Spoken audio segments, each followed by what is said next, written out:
Hey guys, how's it going? Welcome to my video. Okay, so I am going to do this video and give you guys some troubleshooting steps if you guys have the same issue that I had a couple days ago. I did get the problem fixed. Just want to tell you guys what I did to fix this issue, which was a crank but no start situation. All right, so basically I was at Walmart and parked my car, went to Walmart and spent about an hour there, came back out and tried to start my car, and my car cranked, but it did not start. It kept on cranking, but it did not start.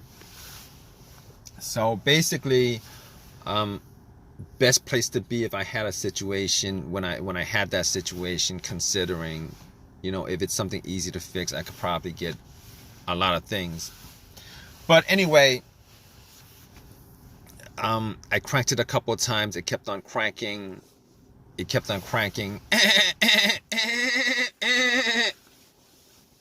Didn't start up, didn't crank over. So first thing that came to my mind was it's probably the battery, right? Haven't changed the battery for a couple years. Probably the battery. I haven't actually touched the battery for a couple of years. Haven't changed it. It was, there's probably corrosion. But here's the thing about it. It was a strong crank. It wasn't a weak crank. It wasn't a slow crank. It was a strong crank. So that actually had me thinking, maybe it's not the battery. So I turned on the headlights, went out and checked the headlights. The headlights were pretty bright. So that actually made more of a case that it's probably not the battery. So I opened up the hood, obviously, checked out the battery. There was some corrosion on there. There was some corrosion on there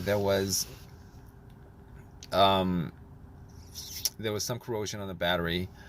So basically what I did was I took some cans of Coke that I bought and put 2 cans and pretty much just dunked it on the terminals. Pretty much just poured it on the terminals.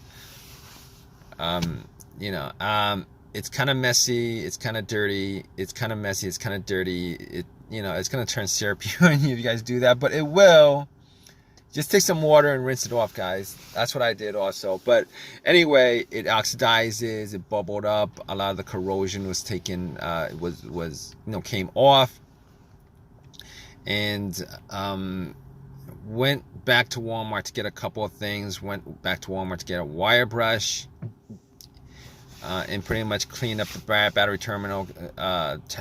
Got a little set of wrenches and I probably probably didn't need to do all that because I actually have a power pack to test that out. Thinking about it right now, but anyway, I cleaned it up. Try to crank it. It cranked. I mean, the crank might have been a bit stronger, but it cranked. Just didn't turn over. So I was like, all right. I forgot that I had the power pack in the back, but took the power pack out, popped it on, and try to turn it over. It cranked. It did not turn over. So at that point, I was like, okay, probably. I'm like, at that point, I was 100% sure it wasn't the battery, considering the cranks were strong. It kept on cranking pretty strong, and putting the power pack on there, it should have just started up. It did not start up. So at that point, I was like, I can rule out it's not the battery. All right. As far as the wiring on the battery, I could rule out that wasn't the wiring on the battery either, because I actually did check out the ground wire. The ground wire is a negative cable, guys. For the most part, the ground wire is just connected to the frame of the car. I looked at the ground wire just to see whether there was whether it was loose, rusted, anything like that. It wasn't. It was very tight onto the frame, connected. There was no frayed wiring or anything like that. So I was like, okay.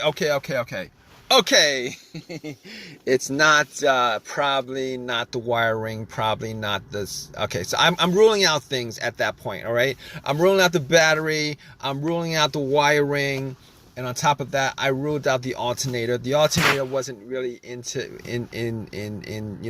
what I thought it was causing it anyway, considering it cranked up pretty strong. And cranking up pretty strong means that the battery was pretty strong. And then when I put the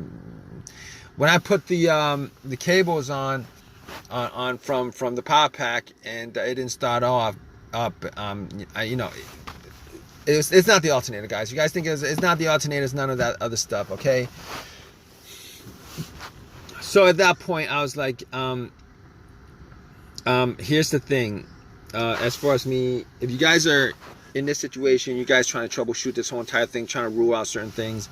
All right, here's the thing. There was no check engine light on the dash at all. No check engine light on the dash before the situation happened. I haven't had a check engine light on my dash for a while.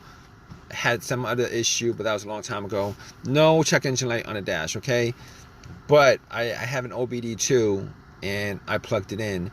And what this situation could be caused by also your car's computer not registering, not connected to your car for whatever reason. Could be a fuse, a short somewhere, whatever. But I had an OBD2, plugged it in just to make sure that there's nothing that I can actually take from this situation as far as it's scanning the whole entire thing. It was able to scan the whole entire thing, scanned it, and then came back with analysis, no codes, all the monitors were cleared, everything was good. At that point, I knew that it was able to read the car's computer. So there's nothing wrong with the car's PCM, ECM. There's nothing wrong with the computer at all that's causing it. On top of that, like I said, very important whether there's a check engine light or not check engine light when it comes to troubleshooting this issue. All right, no check engine light means that you could pretty much consider that all the other stuff that could be causing it with a sensor on there is probably not causing the issue. And when I say this, I mean the mass airflow sensor, I mean the throttle position sensor, I mean the camshaft sensor, I mean the crankshaft sensor, I mean every single thing that you could possibly think of, all those things that you could possibly think of that has a sensor to it that could be causing this issue, you could pretty much just rule every one of those things out. Pretty much. Not always the case. Sometimes sensors go bad and the computer doesn't detect it, or it has a little bit of an issue and the computer doesn't connect, doesn't